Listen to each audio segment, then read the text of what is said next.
어느 날 엄마 낙타와 그 아들 낙타가 이야기를 하고 있었습니다. 아기 낙타가 엄마에게 이렇게 말했습니다. 엄마, 우리에게 발톱과 넓은 발바닥은 왜 있어? 이렇게 물었습니다. 그랬더니 엄마 낙타가 이렇게 대답하지요. 그것은 하나님께서 우리를 사막에서 잘 걸어갈 수 있도록 그렇게 넓은 발바닥과 그리고 발톱을 주었단다. 그렇게 말했어요. 그러니까 그 아기 낙타가 엄마, 그러면 왜 우리에게 등에 혹은 왜 있어? 이렇게 물었습니다. 그랬더니 엄마 낙타가 우리가 사막을 걸어갈 때 혹 속에 영양분과 물을 저축해서 그래서 그것을 저장해 두었다가 사막에서 물이 마시고 싶고 또 우리의 영양분이 떨어지면 먹고 마시게 그렇게 하셨단다. 그랬더니 아기 낙타가 뭐라고 대답을 했느냐 하면 그런데 엄마, 우리가 왜 사막에 있어야지 왜 이렇게 동물원에 있어야 돼? 이렇게 답을 했다고 그러지요. 여러분, 이 짤막한 이야기 속에서 아주 깊은 의미가 있습니다. 낙타는 사막에 있어야지요. 낙타가 동물원에 있으면 아니 됩니다. 낙타가 여러분 사막에 있게 하시기 위해서 하나님은 그 낙타의 발바닥을 넓게 만들었고 발톱을 주셨고 그리고 혹 속에 물을 저장할 수 있도록 하나님께서 낙타를 그렇게 만들었습니다. 그럼에도 불구하고 낙타가 만약 사막이 무덥고 그리고 힘든다고 해서 낙타가 사막에서 살지 아니하고 여러분 그 동물원에서 낙타가 산다면 그러면 그 낙타는 낙타의 사명을 저버리게 되는 거지요. 낙타는 사막에 있어야 합니다. 비록 사막이 힘들고 뜨거운 곳이지만 낙타가 사막에 있을 때 그 낙타는 진정한 낙타가 될 수 있는 것입니다. 마찬가지로 성도 여러분, 우리 인간은 역시 삶 속에 사막과 같이 뜨겁고 힘든 일이 있다 할지라도 우리는 삶의 자리에서 힘들고 어려운 그 자리에서 열심히 최선을 다하여 우리는 살아야 되지요. 메마르다고 사막과 같이 메마르고 사막에서 불어오는 바람이 뜨겁다고 해서 만약 우리의 삶을 저버리고 살아간다면 역시 우리는 동물원에 있는 낙타와 비교할 같은 존재가 되고 말 것입니다. 하나님은 우리를 인생의 사막을 피해서 살아가야 할 사람이 아니라 사막과 같고 광야와 같은 삶을 개척하고 극복하여 결국은 하나님께서 우리를 위하여 예비해 놓은 땅, 저 하늘과 저 땅, 그곳에서 우리가 살게 하시는 하나님의 역사가 있기 때문에 그렇습니다. 여러분, 오늘 본문 출애굽기 17장 1절부터 7절을 우리가 함께 읽으셨습니다. 이 성경을 읽고 우리 성도들에게는 두 가지 생각을 하는 분이 계시리라고 생각합니다. 첫째는 어떻게 반석에서 바위에서 물이 날 수 있을까? 이렇게 의문점을 가지고 이건 있을 수 없는 일이다, 이렇게 믿음 없는 생각을 하는 분도 이 자리에 계실런지도 모르겠습니다. 또 다른 분은 믿음이 있으십니다. 우리가 하나님을 믿으니 하나님께서 반석을 쳐서 얼마든지 물을 나게 하시는 것과 같이 우리가 그 하나님을 잘 믿기만 하면 이 땅에서 반석에서 물이 나듯이 하나님께서는 우리에게 기적과 같은 역사를 이루어 주실 것이다. 이 믿음을 가진 성도도 우리 속에 있으실 것입니다. 자, 여러분, 이스라엘 백성들은 이집트를 탈출하여 드디어 하나님께서 이끄시는 대로 미디안 광야까지 왔습니다. 오늘 1절 말씀에 따르면 이들은 신광야를 떠나 하나님께서 지시하시는 땅 그곳으로 왔습니다. 그곳이 어디입니까? 르비딤입니다. 이곳에 왔는데 여러분, 놀랍게도 그곳에 무엇이 있어야 되나요? 물이 있어야 되는데 물이 없었습니다. 우리가 그렇게 생각합니다. 하나님이 이끄셨는데, 하나님께서 인도하여 주셨는데, 그렇다면 우리에게 평안이 있어야 되고 하나님께서 역사해 주셨는데 우리에게 물이 있듯이 우리에겐 한없는 풍요가 있어야 된다고 그렇게 생각이 됩니다. 그런데 하나님께서 이끄셨는데 어떡하여 이곳에 물이 없는가? 하나님이 역사하셨는데 어떻게 이 땅에 메마름이 있는가? 이렇게 믿음 없는 생각을 우리가 가질 때가 있습니다. 여러분, 물이 없다, 물이 없는 상황을 제가 여러분에게 설명을 더 드릴 필요는 없겠지요. 그러나 여러분, 우리 인간의 몸은 어떻습니까? 70%가 물로 되어 있습니다. 우리는 하루에 1리터에서 2리터의 물을 마셔야 합니다. 그런데 일부 예배 드리다 가셨어요. 바쁜 일로 가셨는데 그 집사님은 전혀 물을 마시지 않는데요. 연세가 70이신데요. 세상에 이런 일이, 그곳에 제가 한번 소개를 할 필요가 있다고 생각해요. 국을 전혀 드시지도 않아요. 물은 한 방울도 드시지 않는데요. 그런데도 우리 집사님은요, 건강하세요. 참 신기해요. 자, 여러분, 우리가 이 세상을 살아가는데 물이 없다고 생각해 보세요. 저는 농부의 아들로 태어났기 때문에 이렇게 이제 흉년이 들면 제 마음이 타요. 하늘에서 빗방울이 떨어지면 저는 마음이 한없이 기뻐요. 여러분, 이 세상의 모든 생명체는 물이 있어야 돼요. 하늘에서 빗방울이 떨어져서 물이 넘쳐나야 그곳에 생명수가 흐르고 그곳에 많은 풀들과 나무들이 건강하게 자라게 되는 거지요. 여러분, 이스라엘 백성들이 살았던 그곳이 어딘가요? 이집트 고센 지역입니다. 나일 강변, 그 높은 나일 강변에 고센 땅이 있어요. 여러분, 푸른 초목이 있어요. 나일강이 생명수가 흐르니까 여러분, 그곳에는 많은 생명수들이 살아요. 여러분, 양들 목축하기가 너무너무 좋습니다. 푸르고 푸른 땅, 생명력이 있는 그 고센 땅을 하나님이 버리게 하시고, 그리고 하나님께서 이끌어 주셨어요. 홍해바다를 건너가게 하셨고, 그리고 하나님께서 낮에는 구름 기둥으로 밤에는 불 기둥으로 이스라엘 백성들을 이끌어 주셨어요. 그렇다면 고센보다 더 좋아야 안 되겠습니까? 나일 강변보다 더 복된 자리가 되어야 되지 않겠습니까? 그런데 여러분, 하나님의 성도 여러분이요, 꼭 생각하셔야 합니다. 왜 하나님은 그 고센 푸르고 푸른 생명력이 있는 그 땅을 버리게 하시고 그 이스라엘 백성들을 이렇게 메마른 땅으로 인도하셨을까요? 하나님께서 인도하셨습니다. 여러분, 이걸 꼭 명심하셔야 합니다. 하나님께서 이끌어 주셨습니다. 하나님께서 인도하시는 대로 이스라엘 백성들이 이 너비딤에 도착한 것입니다.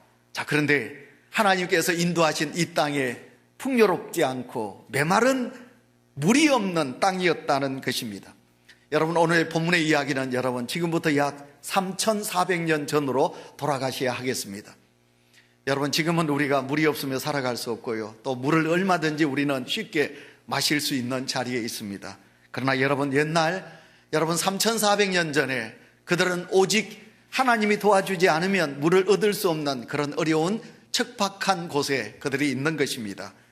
우리가 여러분 간혹 TV 다큐를 봅니다. 여러분, 다큐를 보시면 동물의 세계를 봅니다. 저 먼 아프리카 넓은 대지에 여러분, 그곳에 냇가가 흘러야 되는데 가물어 가지고 냇가에 물이 없어요.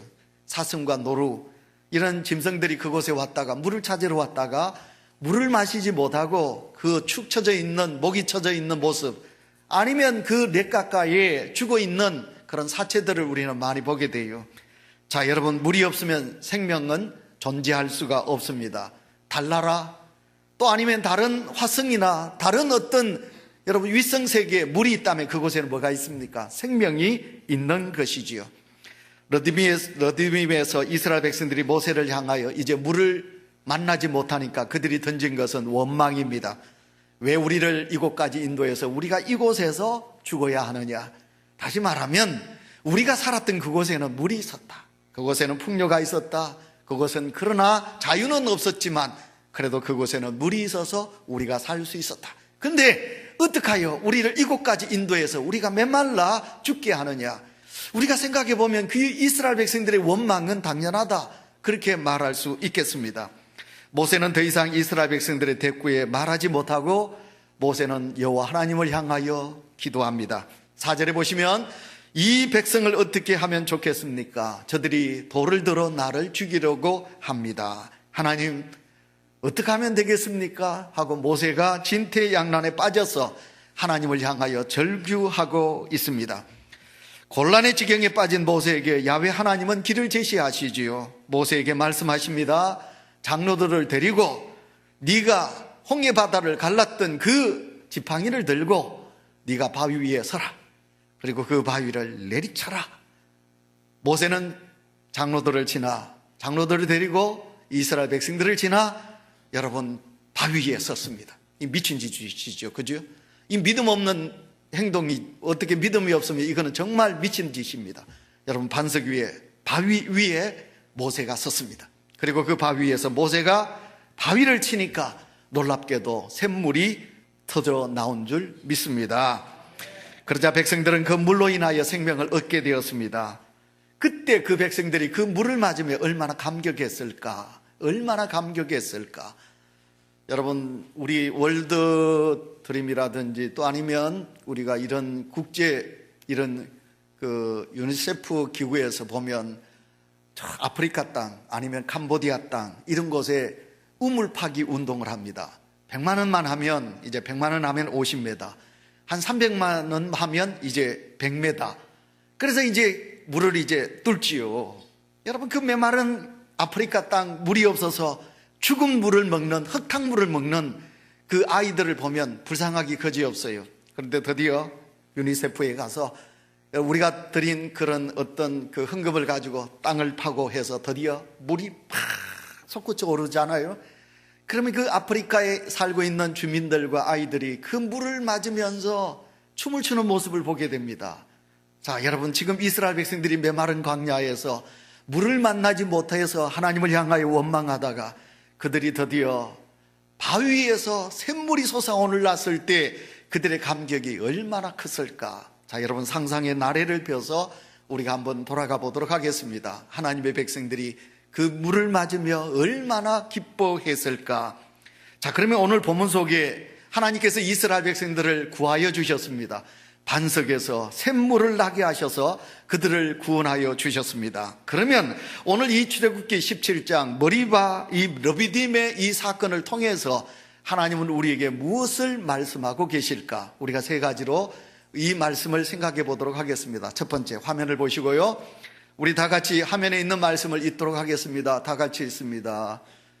첫 번째가 뭐냐면, 구원받은 성도들의 삶 속에는 하나님이 주시는 그런 많은 시험이 있다는 것이에요. 이건 이따가 나와야 될 건데 지금 나왔습니다. 이해를 하시고요. 여러분, 첫 번째 우리에게 주는 교훈의 말씀은 뭐냐면, 하나님이 우리에게 시험을 주신다. 시험입니다. 하나님의 시험입니다. 지난 시간에도 제가 여러분에게 시험에 대한 말씀을 드렸습니다. 이스라엘 백성들이 르비딤에 도착하게 된 것은 우연이 아니었고 하나님께서 지금까지 이끄셔서 하나님의 인도하심을 받아 이들이 이곳에 온 것입니다. 하나님은 이스라엘 백성들을 이끄시기 위해요, 낮에는 구름기둥, 밤에는 불기둥으로 하나님께서 인도하여 주셨습니다. 하나님의 인도하심에 따라 이들이 이곳에 도착하게 된 것입니다. 우리가 성경을 보겠습니다. 성경 1절을 우리 다 같이 읽도록 하겠습니다. 성경 1절이 있습니다. 이스라엘 시작. 이스라엘 자손의 온 회중이 여호와의 명령대로 신 광야에서 떠나 그 노정대로 행하여 르비딤의 장막을 쳤으나 백성이 마실 물이 없는지라. 아멘. 여러분, 그런데 하나님의 인도하심을 따라 이곳에 르비딤에 도착했는데 하나님께서 이들에게 물을 주지 아니하셨다. 제가 조금 전에 설교하면서 그랬습니다. 홍해를 건너게 하신 하나님입니다. 홍해, 그냥 냇가가 아니지요. 푸른 바다. 하나님은 그 푸른 바다를 건너게 하신 하나님이십니다. 근데 하나님께서 이 르비딤에 도착했던 이스라엘 백성들에게 물을 주지 아니하였다. 이것은 하나님의 뜻이 있습니다. 그래서 하나님의 시험이라 우린 그렇게 말씀드릴 수 있습니다. 그래서 이스라엘 백성들이 어떻게 하나님은 마실 물도 없는 이 메마른 지역으로 우리를 인도하여 주셨는가, 그렇게 질문을 던질 수 있습니다. 이 질문에 대한 답은 뭐냐? 그것은 하나님의 시험이었다, 그런 것입니다. 화면에 나올지 모르겠습니다. 걱정이 돼서 시편 81편 7절입니다. 81편 7절, 시편 81편 7절 나왔습니까? 우리가 다 같이 읽겠습니다. 시작. 내가 고난 중에 부르짖음에 내가 너를 던졌고 우리의 소리 엄밀한 곳에서 내게 응답하며 머리바 물가에서 너를 시험하였도다. 아멘. 머리바 물가에서 너를 시험하였도다. 성경이 그렇게 말씀하고 있습니다. 신명기 8장 2절. 신명기 8장 2절 없나요? 여기는 신명기 8장 16절 나오는데, 신명기 8장 2절. 내 하나님 여호와께서 이 40년 동안에 내게 광야길을 걷게 하신 것을 기억하라. 이는 너를 낮추시며 너를 시험하사 내 마음이 어떠한지 그 명령을 지키는지 지키지 않는지 알려 하심이라. 아멘. 저도 성서신학원에서 학생들을 가르치고 학기 말에는 시험을 칩니다. 선생은 학생들이 공부를 잘 했느냐, 내게 배웠는데 너희들이 잘 알고 있는가를 알기 위해서 선생님은 학생들에게 시험을 치듯이 하나님도 성도들을 시험하십니다. 그러나 하나님의 시험은 유혹이나 또 아니면 다른 어떤 격동하게 하시는 시험은 아니지요. 하나님의 시험은 우리에게 복이지요. 그 시험을 이기는 자에게 하나님이 주시는 복이라고 말할 수 있어요. 그래서 그 하나님의 시험은 테스트, 그 시험을 치게 하시는 하나님. 우리의 마음속에 무엇이 들어있는가 하나님은 시험하시는 거지요. 하나님이 이 땅을 우리를 보내주셨는데 그 하나님의 뜻대로 살아가고 있는가 알게 하시는 하나님의 시험이지요. 하나님을 사랑하는가, 나를 얼마나 사랑하는가 하나님은 알게 하시기 위해서 하나님은 시험하시지요. 내 말에 너희들이 얼마나 순종하는가, 하나님의 순종을 알게 하시기 위해서 하나님은 우리를 시험하시지요. 하나님이 성도들에게 시험을 주시는 목적은 오늘 성경 말씀에 우리를 낮추고 그렇게 말했습니다. 여러분, 마음이 낮아지면 복 받는 길이에요. 여러분, 사람이 마음이 높아지면 불안하고 걱정도 많고 욕심으로 가득 차게 돼요. 그러나 여러분, 우리의 마음이 낮아지면 올라갈 길밖에 없는 거지요. 그래서 마음을 낮아지게 되면 마음의 평안이 찾아오게 되는 것입니다. 그러므로 하나님이 성도들에게 시험을 주시는 목적은 마음을 낮추는 것입니다. 다시 말하면 겸손케 만드는 것이. 그래서 우리의 약함을 깨닫고 하나님을 의지하게 하시는 하나님의 뜻이라고 말할 수 있는 거지요. 여러분, 이스라엘 백성들이 광야 길을 걷는 것이 곧 성도들이 저 천국을 향하여 걸어가는 인생의 길이라고 말할 수 있어요. 하나님께서는 이 인생의 길에 하나님께서는 역사하시고 때론 우리에게 믿음을 더하게 하시기 위해서 시험을 하게 하시는 거지요. 여러분, 얼마든지 하나님께서 이스라엘 백성들을 쉬운 길로 인도할 수 있습니다. 그러나 하나님은 마라를 만나게, 선물을 만나게 하시고, 하나님께서는 어떻게 하셨습니까? 신광야에서 먹을 것이 없어서 하나님을 의지하게 하셨고, 또한 하나님은 심지어 물이 아예 없는 르비딤을 만나게 하셨고, 아니면 평안한 길이 아니라 아말렉이라는 군대를 만나서 어떻게 힘들게 싸워야 할 수밖에 없는 그런 자리에도 하나님께서는 인도하셨다는 것입니다. 그러므로 예수 그리스도를 믿고 평안만을 추구하지 마세요. 우리가 예수 그리스도를 믿고 이 땅에서 오직 하나님이 주시는 복만을 추구하려고 하는 생각을 저버리시고, 어떠하든지 우리는 천국 백성답게 이 땅에서 주어진 고난과 십자가가 있다 할지라도 하나님께서 나와 함께 하심을 믿으시고 그 하나님이 주시는 능력을 힘입어서 우리는 마귀를 대적하고 이 세상의 죄악을 멀리하고 천국 백성답게 저천성을 향하여 힘있게 달려갈 수 있는 성도가 되시기를 축원합니다. 그런데 우리는 어려운 고난이 닥치면 그럽니다. 금요일 저녁에 제가 설교했듯이 하나님이 나를 사랑하시는데 어찌하여 내게 고난을 주시렵니까? 혹시 하나님 나를 잊으신 것은 아니십니까? 하나님께서 나를 버리시지는 않으셨습니까? 이렇게 불평할 수 있습니다. 그러나 르비딤 사건을 통해서 우리 성도들에게 주시는 삶의 축복은 시험이 있다. 더 큰 하나님의 복이 우리에게 임하게 하시기 위해서 하나님께서 우리에게 시험을 주신다. 공부 잘하는 학생은 열심히 시험 공부해서 100점을 맞듯이 믿음의 성도 여러분이요, 우리가 믿음을 잘 지키셔서 하나님의 시험에 모두가 다 통과하시는 100점의 성도가 되시기를 축원합니다. 두 번째 화면을 보시겠습니다. 두 번째, 오늘 본문이 우리에게 주는 교훈의 말씀은 다 같이 읽습니다. 시작. 인생의 어려운 시험을 당할 때 승리한 모세의 모범을 따라야 합니다. 여러분, 원망하는 이스라엘 백성들을 본받아서는 아니 되고 그 시험을 리드하는 모세, 지도자 모세를 본받기를 원합니다. 여러분, 이스라엘 백성들이 르비딤에서 시험을 만났을 때 그들이 가지고 있는 반응 세 가지입니다. 첫째가 뭐냐? 첫째는 그들은 다툼의 마음을 가졌습니다. 2절 우리 다 같이 읽습니다. 시작. 백성이 모세와 다투어 이르되 우리에게 물을 주어 마시게 하라. 모세가 그들에게 이르되 너희가 어찌하여 나와 다투느냐? 너희가 어찌하여 여호와를 시험하느냐? 아멘. 여러분, 모세가 물을 제공하는 것은 아니지요. 모세는 도구에 불과합니다. 하나님의 도구. 여러분, 모세가 어떻게 물을 제공할 수 있겠습니까? 그런데 이스라엘 백성들은 그들에게 문제가 생기고 시험이 다 도달하자 누구를 찾느냐 하면 모세를 찾습니다. 그리고 모세를 향하여 원망하고 모세를 향하여 불평하게 되는 것입니다. 여러분, 우리의 마음속에 다툼의 정신이 마음이 있습니다. 요구하는 마음이 있습니다. 여러분, 우리가 평안함이 그렇지 않는데 문제가 생기면 이 다툼의 원인이 누구에게 있는가 생각합니다. 그러나 여러분, 문제가 일어났을 때는 제일 믿음 좋고 선한 사람은 자기를 생각하는 것입니다. 남을 생각하지 하면 안 돼요. 제 부끄러운 이야기 하나 하겠습니다. 제가 목회하면서 어린 목회자 때 단임 목회를 하면서 이게 목회자에게 제일 어려운 게 당회 아닙니까? 당회를 이끌어가는 그 당회가 제일 어려운데 회 중에 제일 맛없는 회가 당회라고 그러더라고요. 근데 여러분, 이 당회를 제가 어린 목사 30대 이제 후반에 당회장이 되어가지고 연세 70 다 돼가는 어른들하고 당회를 했습니다.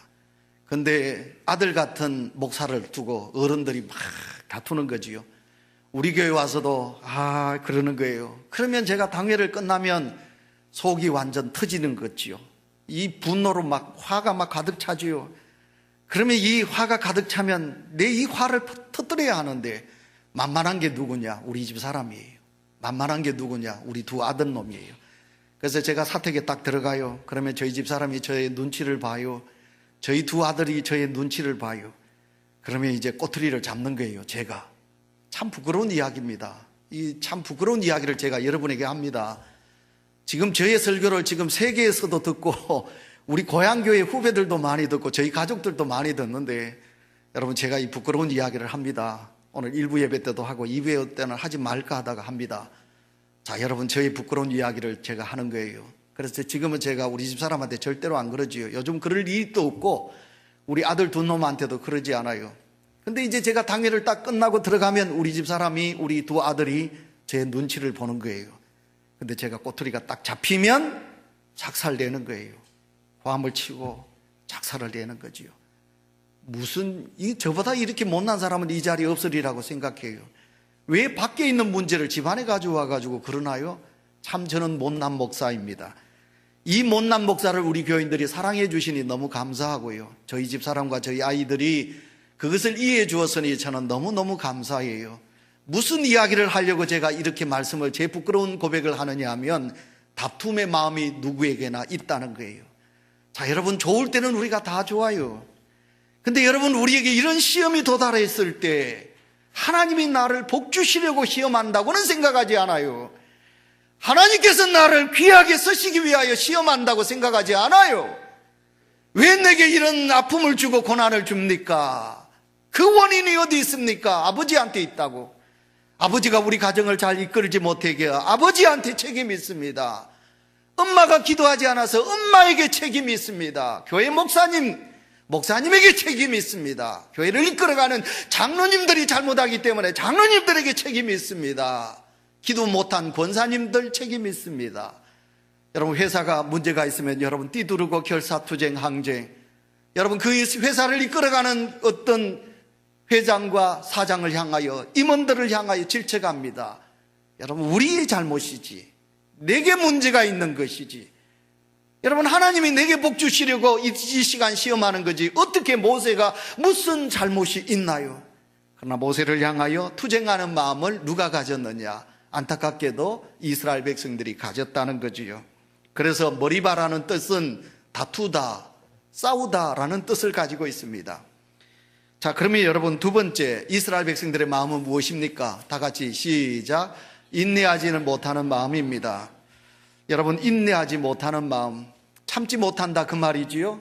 세계 어느 민족보다도 우리는 참을성이 부족한 민족입니다.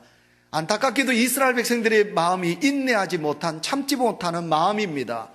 자, 여러분, 우리가 화를 낸 다음에 우리는 얼마나 실망합니까? 조금만 참았으면 됐는데, 조금만 내가 이해했으면 됐는데 그것을 참지 못하고 뱉어버림으로 말이야. 내가 조금만 참지 못해가지고 내가 혈기를 부린 것 때문에 우리는 너무너무 죄스러워하고 가슴 아파할 때가 너무 많이 있습니다. 자, 하나님이 어떻게 이스라엘 백성들을 인도했는데요? 하나님께서 바로를 치셨어요. 여러분, 세계의 나라라고 할 수 있는 바로를 그냥 하나님이 꺾으셨어요. 그들을 가로막고 있던 넘칠 춤을 추는 넓은 바다, 홍해바다를 하나님이 가르셨어요. 여러분, 그 하나님의 역사가 있음을 믿어야지. 돌아보고 하나님께서 우리에게 어떻게 하셨는가를 우리가 생각하셔야지. 근데 여러분, 어려움이 닥치면, 믿음 있는 자가 있는가 하면 어려움이 닥치면 처절한 인간의 추한 모습으로 돌아가는 안타까움이 우리 속에 있어요. 누가 믿음 있느냐? 어려움 앞에서도 담대하게 하나님을 바라보는 사람은 믿음 있는 성도요. 어려움이 닥쳤을 때 참지 못하고 분노하거나 다투는 마음을 가진 자는 믿음 없는 자지요. 오늘 여러분 이스라엘 백성들은 참지 못했어요. 참지 못했다. 그래서 그들은 하나님 앞에 죄인이 되는 거지요. 세 번째, 이스라엘 백성들의 마음은 어떤 마음입니까? 다 같이 시작. 하나님을 시험하는 마음입니다. 여러분 2절 후반절에 너희가 어찌하여 나와 다투느냐, 너희가 어찌하여 여호와를 시험하느냐, 하나님을 시험하느냐 그랬지요. 7절 후반절에 그들이 여호와를 시험하여 이르기를 여호와께서 우리 중에 계신가 아니 계신가 하였음이더라, 이렇게 말씀하고 있으며, 성도 여러분, 우리가 어떻게 하나님을 시험할 수 있습니까? 하나님은 우리의 육안에 볼 수 없어요. 그러나 하나님은 살아계심을 우리에게 보여주셨어요. 하나님께서 만약 우리의 눈으로 볼 수 있다면 그건 하나님이 아니에요. 그러나 하나님은 하나님을 보이시기 위하여 하나밖에 없는 외아들 독생자 예수 그리스도를 이 땅에 보내주셨어요. 그 예수 그리스도를 믿게 하여 주셨어요. 여러분, 하나님은 예수님을 믿는 자는 곧 하나님을 본 자라고 말씀하고 계십니다. 하나님은 이스라엘 백성들에게 낮에는 구름 기둥으로 밤에는 불 기둥으로 인도하여 주셨습니다. 그리고 하나님은 떠나지 아니하시고 이스라엘 백성들과 함께하여 주셨습니다. 우리 중에, 성도들 중에 어려운 시험을 만나는 성도도 많이 있을 것입니다. 그러나 하나님께서 이스라엘 백성들의 시험에 반응하고 그들에게 역사하여 주셨듯이 우리는 어떤 시험 앞에서도 하나님을 시험하거나 하나님 아버지 앞에 죄 짓는 성도가 되지 마시기를 축원합니다. 그렇다면 모세의 두 가지 반응입니다. 모세는 어떻게 해요? 첫째, 모세는 어떻게 했느냐? 모세는 불신앙적인 이스라엘 백성들을 향하여 책망하셨어요. 제가 여러분에게 책망 설교를 할 때 있습니다. 특히 제가 요즘 신방을 하면서 일해야 될 일꾼들이 일을 하지 않을 때 일하세요. 집사님 일하세요. 권사님 기도하세요. 기도해야 될 분이 기도하지 않네? 기도하세요. 근데 여러분, 목회자의 권면과 책망을 그러겠습니다, 순종하는 자는 복된 성도가 될 줄 믿습니다. 목사님 왜 나보고 기도하라고 그래? 내가 알아서 기도할 텐데. 목사님이 왜 나보고 일하라고 그래? 때가 되면 내가 하든지. 내가 하기 싫어서 하기 싫은데 왜 나보고. 만약 그러면 하나님의 복을 받지 못하는 거예요. 모세가 원망하고 불평하는 백성들을 향하여 책망했다. 여러분, 그 책망을 이스라엘 백성들이 받아들이면 그게 복이에요. 그 다음에 두 번째, 모세가 하나님 앞에 이스라엘 백성들에게 보인 두 번째 무엇입니까? 두 번째 반응, 시작. 하나님 앞에 엎드려 기도했다. 아멘.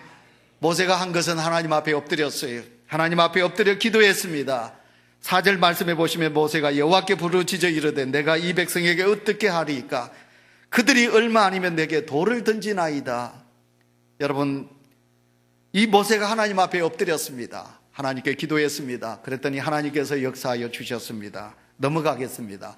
그러면 이제 오늘 본문 17장 1절부터 7절 말씀에 세 번째 주는 교훈은 무엇이겠습니까?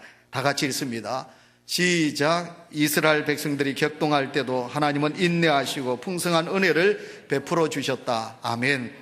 자, 르비딤에 물이 없었습니다. 원망하고 문제가 얼마나 많았겠습니까?